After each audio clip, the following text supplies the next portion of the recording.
I can't believe I made it. Hey, everybody, we need you to move towards the center. Thank you.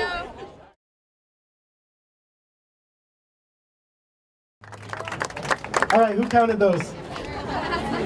Guys, this time last week, we had 3 schools confirmed. 3. Count them.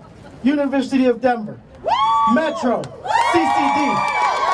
Wednesday, we had 5. North High School, West High School. And now, we've got easily 25 schools present!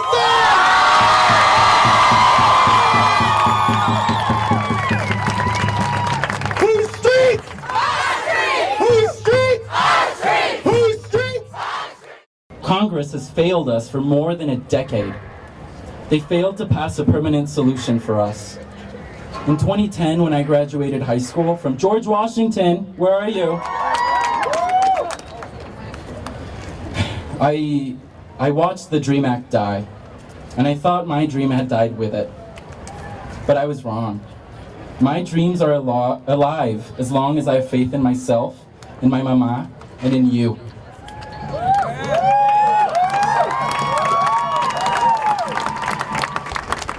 Help us make our dreams a reality, our success a reality. My name is Ariadna Segura, and I'm here today because the President's decision on DACA deeply affects my future and the future of my community. My family immigrated from Durango, Mexico 17 years ago. I remember it was September, and in a few months I would be turning 8 years old. I was born in Cuenca, Ecuador. My dad had a local radio station that promoted and fought for indigenous rights. After heavy government pressure and threats, my dad decided to move to New York City shortly after I was born. My mother followed soon after. I've lived in this country my whole life. Denver, I literally don't know any other place besides Denver. This is my home. So when people in power try to tell me that this is not my home, that just ticks me off. How are you going to tell me what my home is like? This is our home because we've lived here our whole lives. My first memories were formed on the border. I remember walking across the border when I was 3 years old.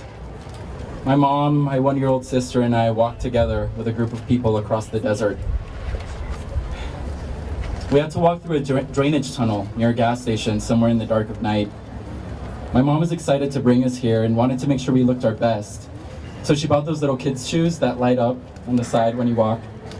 Well, they were useful in the drainage tunnel to light up the way for all the people crawling through it at night in the desert. It was a dead giveaway.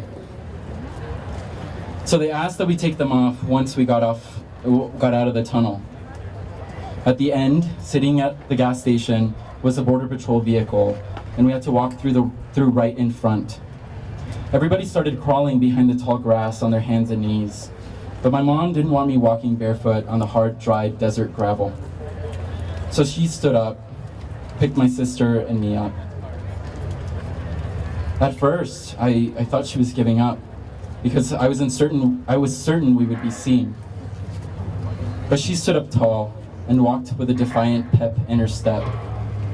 And that's when I realized she hadn't given up. She just had faith and resolve to overcome.